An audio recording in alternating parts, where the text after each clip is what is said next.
अभी मैं बिहार की राजधानी पटना के गांधी संग्रहालय में खड़ी हूँ, जो कि पटना शहर के बीचों बीच है। यह गांधी मैदान के बिल्कुल सामने है और इसके बगल में ज्ञान भवन है। अभी मैं आपको संग्रहालय के अंदर ले जाऊंगी, लेकिन इसके पहले अगर आपने अभी तक मेरे चैनल को सब्सक्राइब नहीं किया है तो प्लीज़ प्लीज़ प्लीज़ मेरे चैनल को सब्सक्राइब कर दें। और अभी मैं आपको गांधी संग्रहालय की झलक दिखाऊंगी और हम और आप मिलकर करेंगे पटना के गांधी संग्रहालय की सैर। तो चलिए चलते हैं।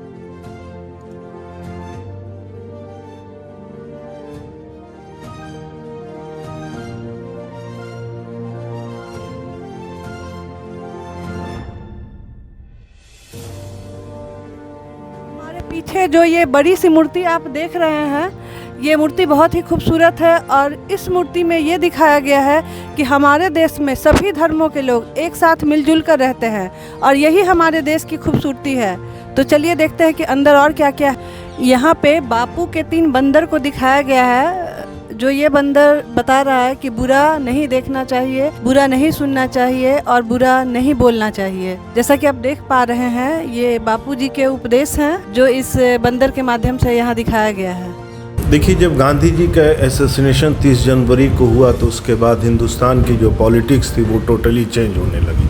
उस वक्त के जो हमारे नेता थे उन लोगों ने डिसाइड किया कि भाई अब आने वाली जनरेशन के लिए गांधी जी के बारे में आने वाली जनरेशन को कैसे बताया जाए। तो उनके लिए हुआ कि एक कमेटी बनी कि हर जगह एक म्यूज़ियम बनाया जाए आने वाली जनरेशन को गांधी जी के बारे में बताने के लिए। जैसा कि हम सब जानते हैं कि गांधी जी बिहार 1917 में आए, उसके बाद चंपारण सत्याग्रह की शुरुआत हुई और गांधी जी ने खुद अपने आप में कहा कि भाई हिंदुस्तान को मुझे बिहार ने परिचित कराया। जब वो हिंदुस्तान के गांव में घूमने लगे, खासकर चंपारण, पश्चिम चंपारण, ये जो पूरे एरिया में हो गए और फिर जो चंपारण सत्याग्रह हुआ वो अपने आप में एक मिसाल है। गांधी जी ने जो साउथ अफ्रीका में अपने आप को तैयार किया था उसका इम्प्लीमेंट किया चंपारण में। और बिहार अपने आप में इस मामले में बहुत सौभाग्यशाली है कि गांधी के चरण पड़े और गांधी की कर्मभूमि, गांधी ने खुद कहा कि ये मेरी कर्मभूमि है। तो गांधी जी की जब हत्या हो गई उसके बाद 48 में तो हुआ कि भाई गांधी संग्रहालय बनाया जाए पूरे हिंदुस्तान में लोगों को उनके बारे में बताने के लिए। तो पटना का गांधी संग्रहालय उसी में, ये तो 55 में कमेटी बनी, लेकिन 1967 में ये पूरा भवन जो है बिहार गवर्नमेंट ने बिहार गांधी स्मारक संग्रहालय समिति को गिफ्ट किया और धीरे धीरे बिहार सरकार के सहयोग से, लोगों के सहयोग से आज हम यहाँ तक पहुँचे हैं।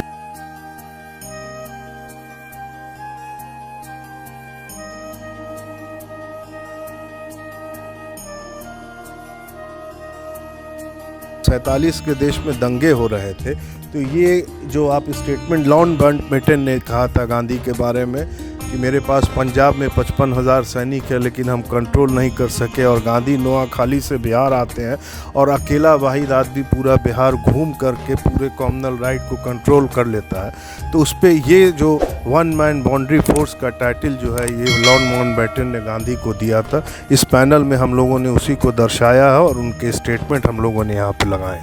ये राजकुमार शुक्ल जी की स्टैचू है। इन लोग जब हम लोगों ने चंपारण सेंटिनरी की शुरुआत का एंड किया तो इस स्टैचू से किया। इसी व्यक्ति को गांधी जी को बिहार लाने का क्रेडिट दिया जाता है।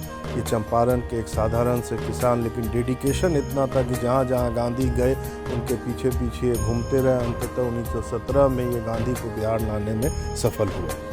देखिए, ये गांधी संग्रहालय का जो मेन म्यूज़ियम है इसमें गांधी जी से रिलेटेड सारी इनकी जो पूरी जीवनी से लेकर के उनकी पैदाइश से लेकर हत्या तक का फ़ोटो के द्वारा इसमें यहाँ पे सारे डिस्क्राइब किए गए हैं कि गांधी जी कब पैदा हुए, कब साउथ अफ्रीका गए, क्या क्या उनका डेवलपमेंट रहा उनकी लाइफ में। और इसका जो दूसरा सेक्शन वो बिहार का है, उसको हम लोगों ने इसलिए फोकस किया कि बिहार का इतिहास अगर आप नहीं जानिएगा तो आप हिंदुस्तान का इतिहास नहीं जान सकते। तो हिंदुस्तान में क्या क्या हुआ उसकी शुरुआत बिहार से होती है। तो बिहार पहले बंगाल का पोर्शन था, बंगाल से फिर कब अलग हुआ। तो ये जो सेकंड पैनल है, सेकंड जो मेरा सेक्शन है, इसमें ये सारी चीज़ बिहार से, बिहार के भूवितियों, बिहार के जो बिल्डर्स और मॉडर्न बिहारीज थे जिन्होंने हिंदुस्तान लेवल तक बिहार का नाम रोशन किया, उनके बारे में यहाँ पे आपको पूरी जानकारी मिलेगी। संग्रहालय में घुसते ही आपकी नज़र गांधी जी की एक मूर्ति पे पड़ेगी, जैसा कि आप देख पा रहे हैं।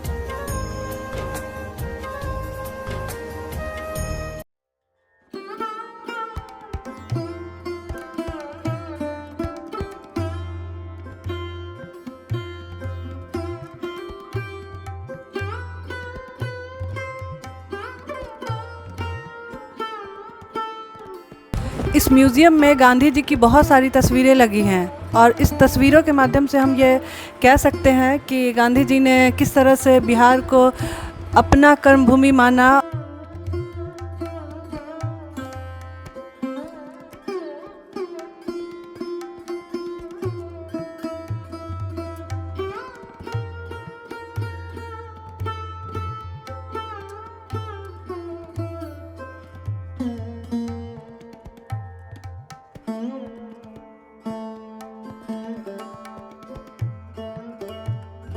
सत्याग्रह भवन ही ये गांधी जी के जो गांव की विचारधारा थे कि गांधी का एक अपना प्रिंसिपल था कि गांव मेरा कैसे डेवलप होगा, वहाँ में बेरोज़गार लोग हैं उनको रोज़गार कैसे मिलेगा।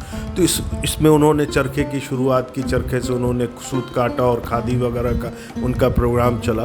तो उन्होंने गांव को फोकस किया कि गांव की इकोनॉमी, क्योंकि जब तक गांव डेवलप नहीं होगा हिंदुस्तान नहीं डेवलप हो सकता। और गांधी ने हमेशा कहा कि गांव ही को डेवलप करना है, क्योंकि 75% आबादी गांव में रहती है। तो गांव का इन्वायरमेंट कैसा होगा, गांव में इकोनॉमिक पॉलिसी कैसी होगी, उसको दिखाते हुए सत्याग्रह भवन की हम लोगों ने शुरुआत 2018 में की। उसमें सारे डिटेल आपको गांधी जी से रिलेटेड सारे डिटेल उसमें मिल जाएंगे। गांधी जी का ये मानना था कि जब तक हमारे गांव संपन्न नहीं होंगे, हमारा देश जो है वो पूरी तरह से विकसित नहीं हो पाएगा। इसलिए उन्होंने कुटीर उद्योगों पे बहुत जोर दिया था, जैसा कि यहाँ पे चित्रों के मूर्तियों और चित्रों के माध्यम से दिखाया गया है।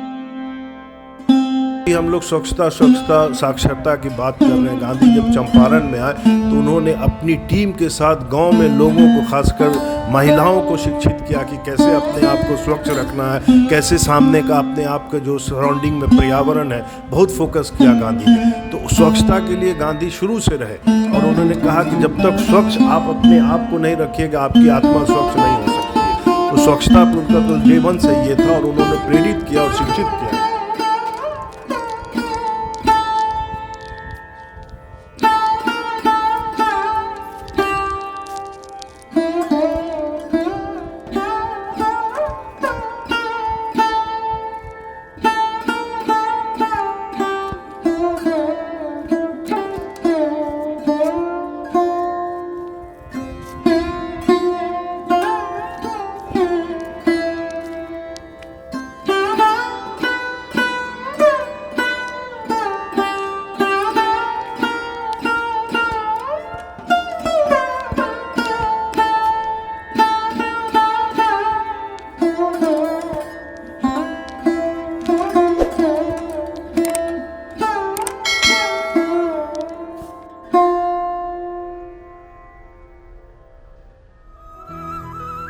देखिए, ये जो स्टैचू है सत्य की खोज, ये गांधी को लोग आज ब्लेम करते हैं या उस टाइम पे कहते थे कि गांधी टेक्नोलॉजी में बिलीव नहीं करते।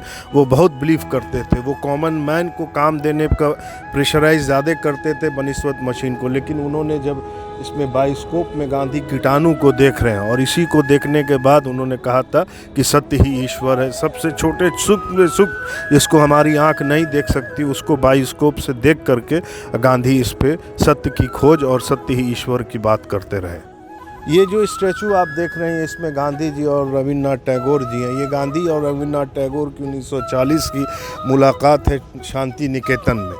उस वक्त गांधी गए थे और ये संभवतः इन दोनों की आखिरी मुलाकात है शांति निकेतन में। 1940 का ये है।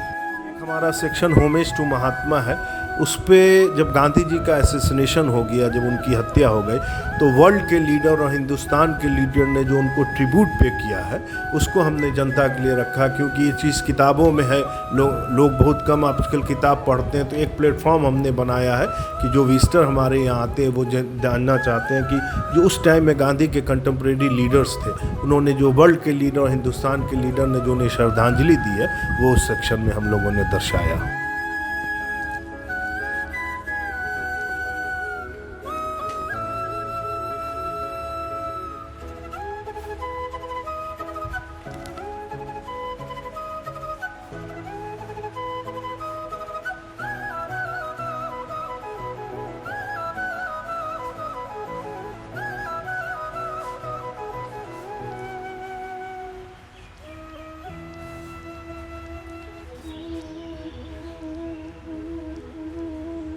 हाँ, ये गांधी संग्रहालय महात्मा गांधी जी जिन्होंने फ्रीडम फाइटिंग के दौरान, देश की स्वतंत्रता दिलाने के दौरान जो इंस्ट्रूमेंट इस्तेमाल किए हैं, वहाँ पर ये उनको यादगार के लिए यहाँ पर रखा गया है। तो बहुत सारे लोग आते हैं यहाँ पर, और उनके जो भी विचार था, अहिंसा, ब्रह्मचर्य और अस्वामित्व, जो भी उनके बारे में जो उनका सिद्धांत था, तो उन्होंने वहाँ पर दिखाई गई है। मैं इधर जो है फर्स्ट टाइम आया हूँ, तो यहाँ पे आके जो है काफ़ी मुझे खुशी लग रहा है, क्योंकि यहाँ का जो वातावरण है और माहौल है काफ़ी शांति लग रहा है। और यहाँ पे काफ़ी सारा लोग आते हैं देखने के लिए। हालांकि बहुत सारे कम लोग को यहाँ के बारे में जानकारी होता है, जिसके कारण यहाँ नहीं आते। लेकिन आप भी इधर आके अगर विजिट करोगे ना, तो आप देखोगे वाकई में हमारे पटना में और बिहार में ऐसे चीज़ें यहाँ पे रखा हुआ है, जो कि आप यहाँ पे देख सकते हो। जो कि नमक सत्याग्रह और ये के बारे में भी काफ़ी सारा चीज़ें लिखा हुआ है बोर्ड में। आप चाहे तो पढ़ोगे, थोड़ा टाइम देना पड़ेगा, क्योंकि काफ़ी सारा बोर्ड में लिखा हुआ, तो उतना आसानी से आपको चीज़ें नहीं समझ में आएगा। लेकिन पढ़ोगे तो आपको जो है धीरे धीरे काफ़ी चीज़ें यहाँ के बारे में चीज़ें देखने और सीखने के लिए मिलेगा। आप इधर जो विजिट कर सकते हो, आपके लिए काफ़ी अच्छा ऑप्शन रहेगा यहाँ पे। ऐसे में अभी पटना के गांधी मैदान के पास गांधी संग्रहालय में आए हैं। यहाँ आने के बाद बहुत अच्छा लगता है कि कितने समय हम लोग पूर्वज का एहसास आने लगता है। ये गांधी संग्रहालय, यहाँ मैं फर्स्ट टाइम आई हूँ। ये लोकेशन बहुत अच्छा है घूमने के लिए। यहाँ बहुत सारी चीज़ें आपको सीखने को मिलेगी। ये जगह बहुत ही खूबसूरत और शांत है। अगर आप गांधी जी के बारे में जानना चाहते हैं तो एक बार आप यहाँ ज़रूर आएँ। और हाँ, आपको ये वीडियो कैसा लगा आप कमेंट बॉक्स में लिखकर ज़रूर बताएं। इसे दोस्तों में शेयर करें और लाइक करें।